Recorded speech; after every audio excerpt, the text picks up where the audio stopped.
All right, so how do you break par? How do you shoot scores and break scoring barriers? Well, you break those barriers by learning how to break those barriers, by going out and actually doing them. Sounds obvious, but let me explain. When we are working on our game, for example, if we want to learn how to break par, one of the things that we need to be able to do is actually shoot those numbers and get comfortable with being in a new level that we haven't been before. So, what we're going to do today, I'm going to take you through what that looks like, and that is done now with what we have on GS Pro, which is Operation 36. It's not a new program in the golf industry, it's been around a while. The idea has been around for a long time, but they've done a great job of formalizing this type of programming where essentially we are going to start from close to the green and you're going to play 9 holes and you need to break par. If you do that, you move back. Now, this has always been challenging to do. It's something I do with a lot of my juniors. They have to do that. That's a requirement. But it's tough because when you go to play golf, you pay for a round, all that stuff. You don't want to go play every single hole from 25 yards. But now having it on the simulator, we can actually look at that. So I'm going to take you through it. My goal is to try to see how far I can get without failing. Once I fail, I'll stop. And we're going to do this in a couple of parts, all right? So make sure as you're going through, what I want you to look at as we go through these first parts, these first levels, I want you to pay attention to the shots that I hit and I continuously need to hit across the levels. Which ones are necessary to have success later on? Because that's really, really important to take away as we're going through this. So without further ado, let's jump into Operation 36. We're heading to the top of the world, baby. Let's get to it.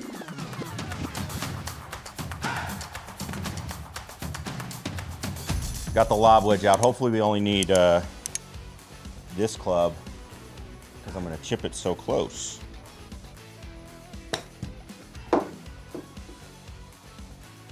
Run out. Give me the gimme.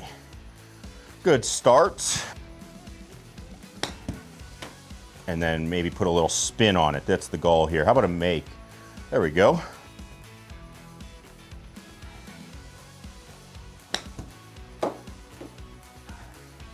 Hit it. Oh. All right, we got to bust out the putt. Oh, maybe not. Maybe not.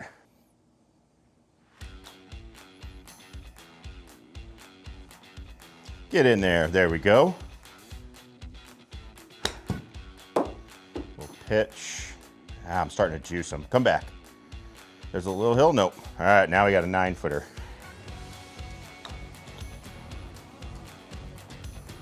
It didn't break.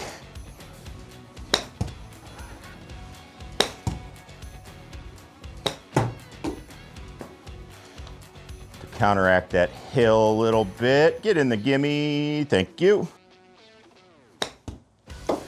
Playing a little driver here, driving it up this slope. Bite.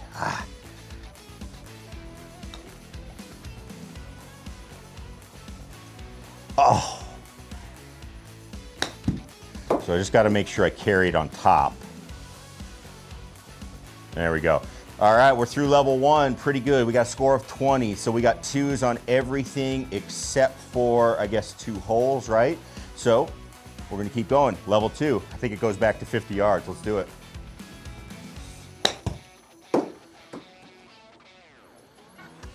Oh, we came up way short.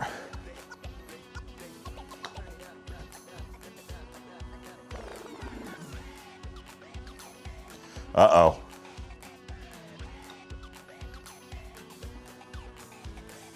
Oh.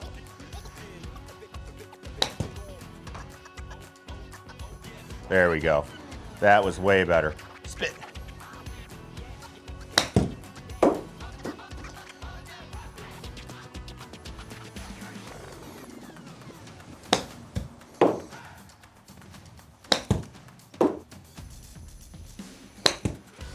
All right, 50. Man, I'm just not getting them there. Get there.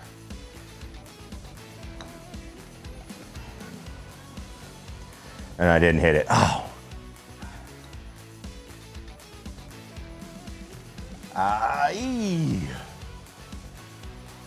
Good one. All right, level 2 done. We got 29. Interesting. All right, a level 3, 100 yards. So first club change here. I have a 55-degree wedge. I have a 56 turned down to 55. We are going to 100 yards. So this should just be a good 55 degree for me.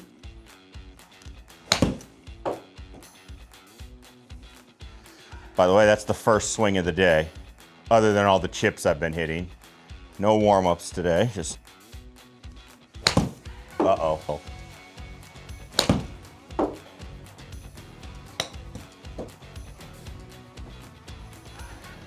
And that's how we, let's see. My goal is to try, again, I'm hitting it a little thin. I'm hitting it a little thin, so this ball's gonna rip.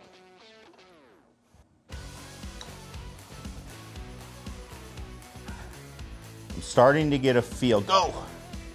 Starting to get a feel I can hit it harder. I just haven't been hitting them hard enough. That was the best one I hit. That was the best swing I made so far. Maybe I'm just getting a little more loose. Spin back. And I didn't hit that very good. All the way up. Uh-oh.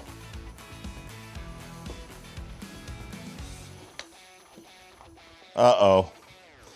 Did not, I tried to take so much off of it.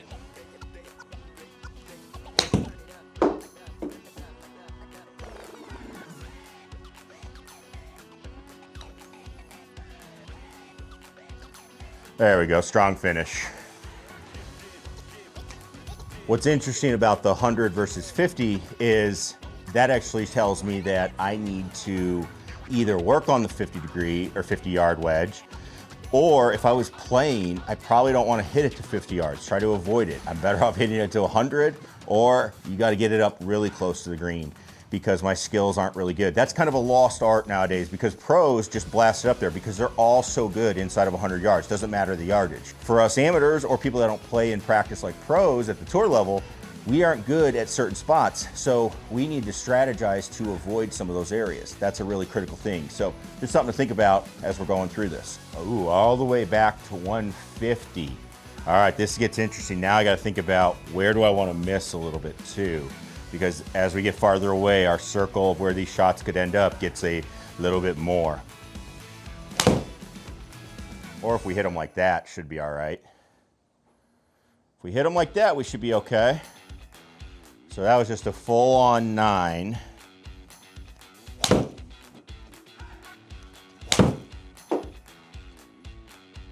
Kind of like that. Should come in a little flatter, so it's not going to spin. Oh! I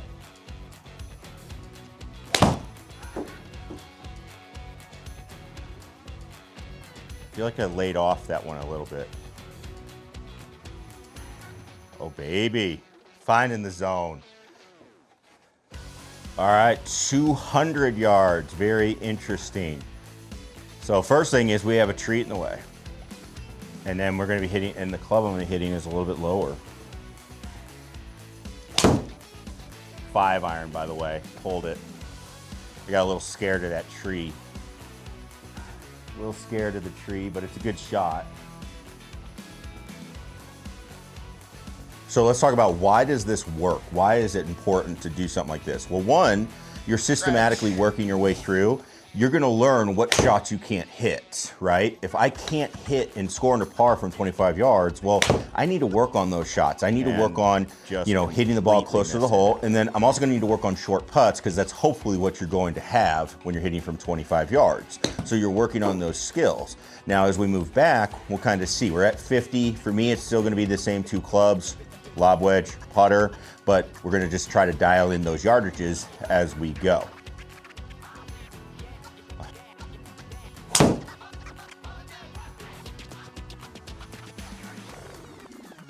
So there you go. Just trying to take yardage off to make birdies. I didn't catch that one. Try to drive it in there a little bit up the hill. Make it on finish. Hey-o. All right, so I'm gonna call it there. We have moved on to level 7. So the reason I'm stopping it here, one, this is taking a couple of hours, by the way, to do. I wouldn't recommend maybe doing this all in one setting.